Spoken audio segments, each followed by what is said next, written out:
જે હકાભા દ્વારા મારા ઉપર આક્ષેપ પ્રત્યાક્ષેપ થયેલા છે, ઓડિયો વિડીયો વાયરલ કંઈક થયેલા છે, એ સંદર્ભમાં મારા હિસાબે જો આ છાવણી બદનામ થતી હોય, મારી આમ પણ તબિયત સારી નથી, આજે 17મો દિવસ છે, મારી લોહીની ટકાવારી 5 થી 5.5% છે.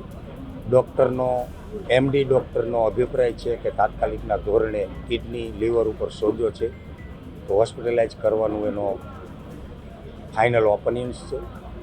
અને આ ઇન્સ્ટન્ટથી કાંઈ પણ આક્ષેપ પ્રત્યાક્ષેપથી મારી ખેડૂતોની છાવણી જો બદનામ થતી હોય તો હું છાવણી છોડવા માટે જ તૈયાર છું.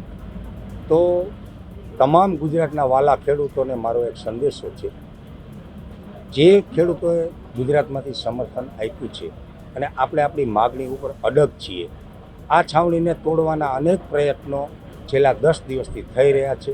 મને લોભ લાલચને પ્રલોભનો આપવામાં આવી રહ્યા છે, ધાક ધમકીઓ આપવામાં આવી રહી છે. ભાજપના મળતિયાઓ અને એના બુટલેગરોને આમાં ઉતારી દીધા છે. ક્યાંક ને ક્યાંક આ આંદોલનને તોડવા માટેના પ્રયત્નો થઈ રહ્યા છે.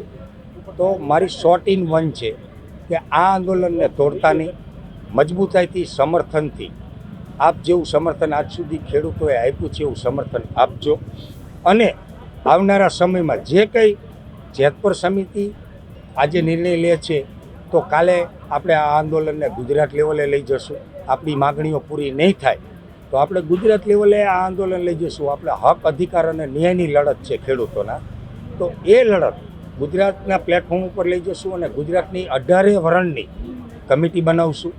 અને જે કાંઈ કરવું પડશે આગળની લડત, એ લડતમાં હું સાથે સામે લઈશ, ભાગીદારી લઈશ. છેલ્લા શ્વાસ સુધી મેં આ સ્ટેજ ઉપરથી જાહેરાત કરેલી છે કે મારા છેલ્લા શ્વાસ સુધી આ ખેડૂતની લડત હું મૂકીશ નહીં.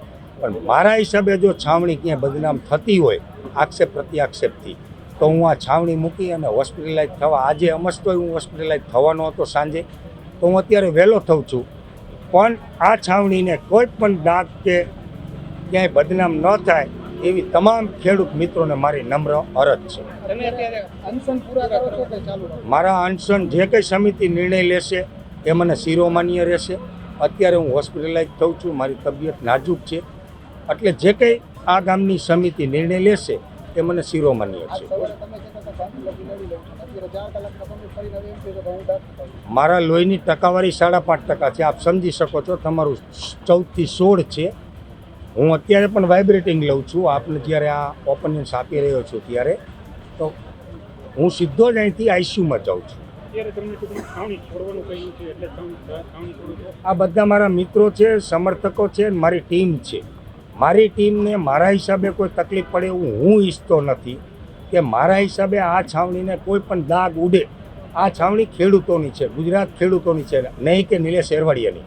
નિલેશ એરવાડિયા સમર્થન આપવા માટે પહેલા દિવસથી અહીંયા છે અને છેલ્લા દિવસે પણ નિલેશ એરવાડિયા હશે. આ છાવણી અને આ આંદોલન ખેડૂતોનું છે અને હું ખેડૂતનો દીકરો છું. સૌની આગળ હશ. આમરણનાથ ઉપવાસ અત્યારે મારા ચાલુ રહેશે.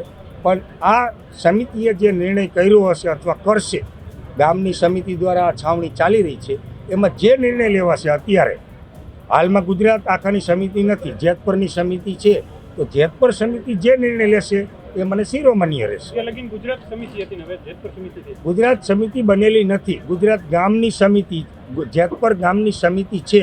આવનારા સમયમાં નવા જે કંઈ કાર્યક્રમ કરવામાં આવશે આ છાવણી પછીના, એ ગુજરાત સમિતિ દ્વારા કરવામાં આવશે. એ જેતપુર સમિતિ સાથે પણ ચર્ચા થઈ ગઈ છે કે આપણે મોટા પ્લેટફોર્મ ઉપર જવું હોય, મોટું કાર્યક્રમ કરવા હોય તો 18 વરણને સાથે રાખી અને મોટી કમિટી બનાવવી જોઈએ. તો એમાં પણ એ સમિતિ સંમત છે.